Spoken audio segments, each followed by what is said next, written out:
So I am joined by Mr. Jeffrey Wheeler, who is running for US Congress as a Republican Party candidate from Washington. Mr. Wheeler, my first question to you, the election dates are very close. So how much you are optimistic for the win? And there are several trends which shows that the election is very close. This is a very close fight. Mr. Wheeler. Yeah, absolutely. Kind of the numbers on our side say the same thing. This is going to be a very close election. District 1 was always created to be a district that should go either direction depending on, the environment. And out of the primary, one of the things that we saw, the district covers 4 counties. And 3 of those 4 counties, I'm either beating her or I am even with her. So there's only one county that out of the 4 that we're really concentrating on our efforts to pick up the percentages. And so we feel that with what's going on within the nation, with Trump's his push for the trade deals, his push for everything that's been happening, people are seeing through all the facades, the fake news as we're calling it. And they're sick and tired of it, honestly, is what it comes down to. And when I'm out there talking to people door to door, they're saying the same thing. They don't like what's been said. They cannot vote for Democrats. And so that's very encouraging from our perspective. This will be the first time we'll be able to swing it back. It was created in 2012, so it'll be the first time we'll swing it back since the 4 terms. So yeah, we're optimistic. We're out there pounding the pavement every day, making phone calls, and waving our signs on the street corners. It's going to be great here in a couple of weeks. Mr. Wheeler, you just mentioned fake news. What sort of fake news that are being spread in this election? Who is behind this? Yeah, so when you take a look at what happened when President Trump was first elected to the country here back in 2016, immediately the Democrats were after him. They could not believe that their candidate, Hillary Clinton, could lose against this guy. And so immediately what they did is they started their way to take him down. How do we do this? And so they decided impeachment was a great way to do it. We'll create these Russian collusions and these Ukrainian quid pro quo. And then now we've got the fake news pushing everything else that they can when it comes to this coronavirus. All these data that comes out, it keeps trying to say one thing and then the other scientists say another.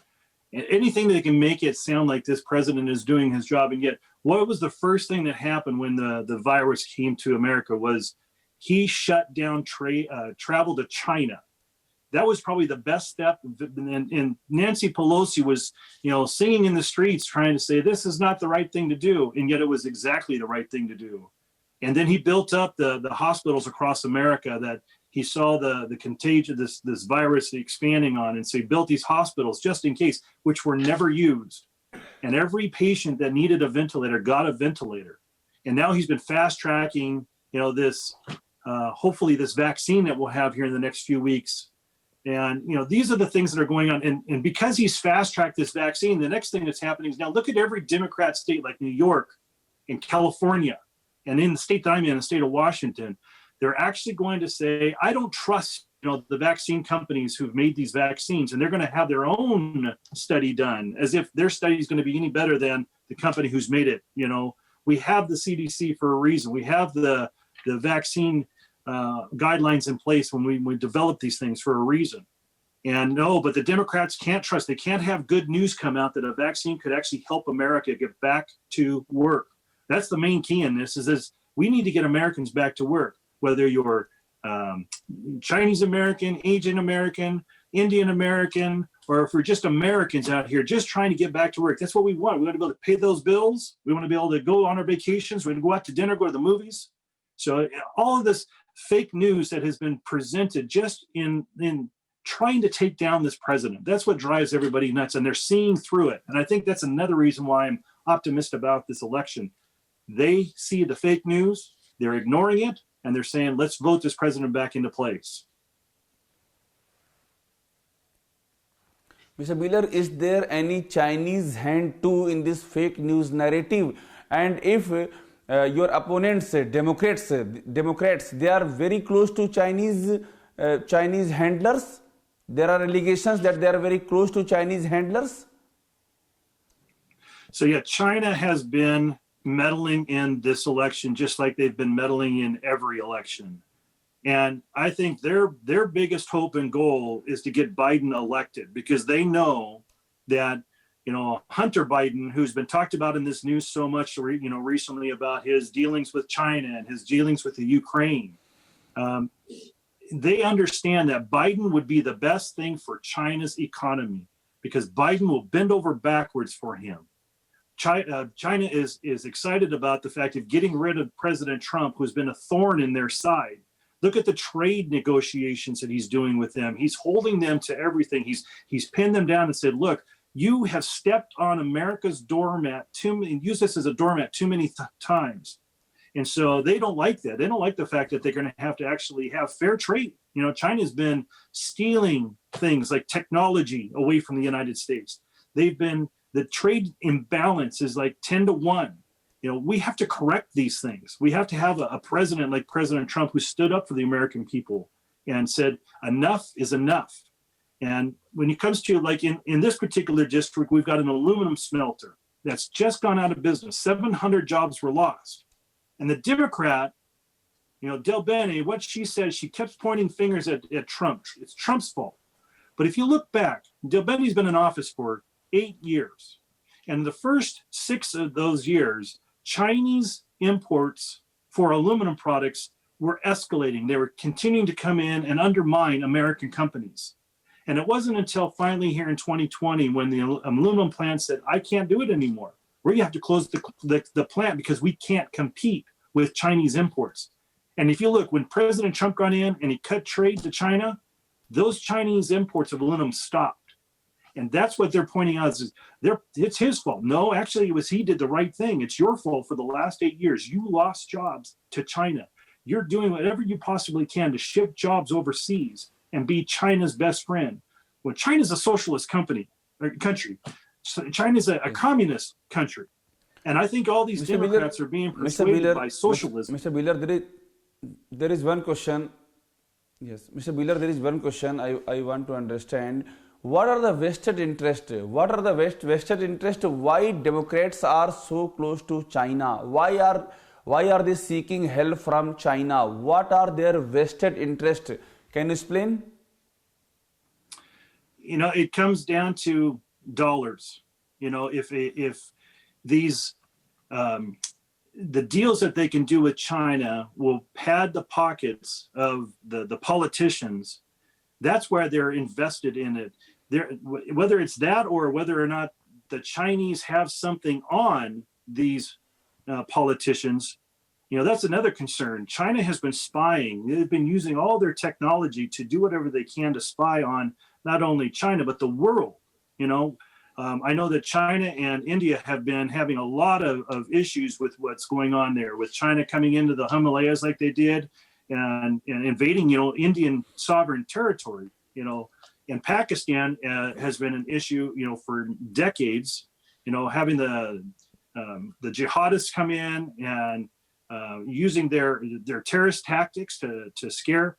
These are the things that are going on. Why is it that politicians here are doing what they're doing? Well, they're either being paid for it or they're having, they're being spied upon and they have something that they've held against them. So that's the only thing I can come up with. My final question to you, Mr. Bhiller, is there any chance of the election could be rigged? Because there are apprehension that due to the increased polling percentage, the postal polling, the election could be rigged. So if there is any such chance in your assessment? There's a lot of concern about the elections this year. When you have states that are doing mail-in ballots for the first time, and there's not a proper process in place that they've been using for years. Here in Washington State, we've had mail-in ballots for the last 10 years. So our state's in fairly good, secure territory. But other states, they're mailing ballots out, and they're some of the recipients of these ballots, they're not even getting to the person that they're supposed to go to, or they're finding them, in ditches. That's another thing that's happened actually here in the state of Washington. They found a bunch of ballots in the ditches. And in Pennsylvania, now they're allowing for ballots to be able to be counted after the election is over, even if you can't read the postmark. So, this is concerning. One of the reasons why we have to be concerned about this is that if the Democrats can get a hold of ballots and they know what the numbers are going to be at the end and they need just a little hurdle to get over, well, what stops them from trying to do, something that they, shouldn't be doing? It reminds me of back here in 2004 when Dino Rossi and Christine Gregoire were going back and forth. Dino Rossi won the election 3 times. But because each time the Democrats kept counting the ballots and finding more ballots, they found some in the trunk of a car, they found some in a janitor's closet. They kept counting the ballots until finally Christine Gregoire, the Democrat, won. And then they stopped counting the ballots. And yet there were still military ballots that hadn't been counted. And they kept claiming, we need to keep counting until they won, of course. That's the concern here. When we've got ballots being for dead people still going out, when we have ballots that you're finding in the ditches, why are they being lost? When you're having ballots that aren't getting to the actual voters, who's stopping that? And then there's the mail system. They say the mail system is secure, but the person who handles that mail, we don't know whether they're a Democrat or a Republican.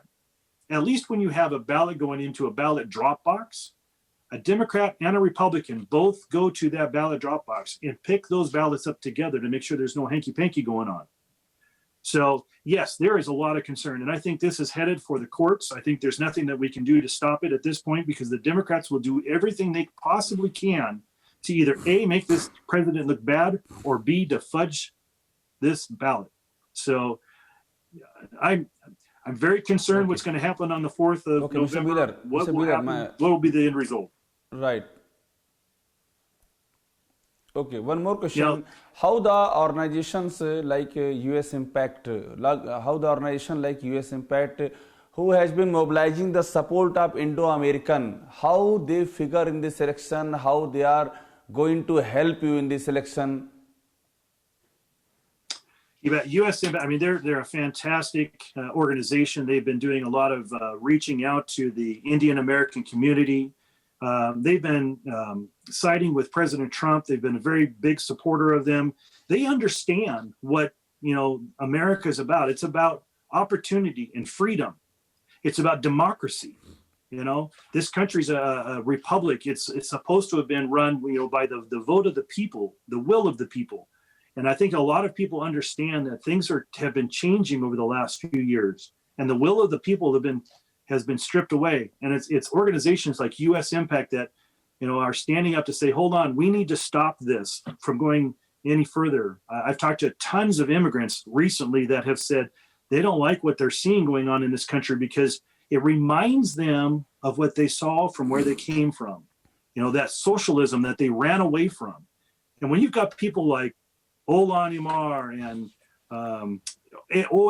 AOC and these are socialist hardcore. In our state, we've got Jayapal and Shama Sawant.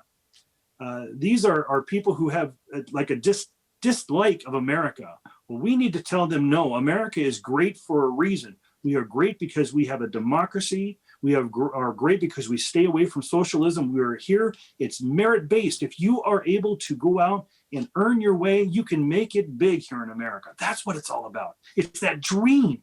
It's that excitement that you can build and the ability to have the freedom to accomplish whatever it is you want to accomplish. That's what America's about. So that's what we're talking about. When we're talking about free elections, we want to make sure that these elections turn out right and they're legally done. And that way, that's what US Impact is doing for us, is to make sure that they've got people everywhere supporting candidates who are on the right track to keep America on the right bounds. So yes, I love US Impact. It's been a great organization. Thank you. Thank you, Mr. Wheeler. Thank you for talking to us and wish you good luck for your election. Thank you. Thank you.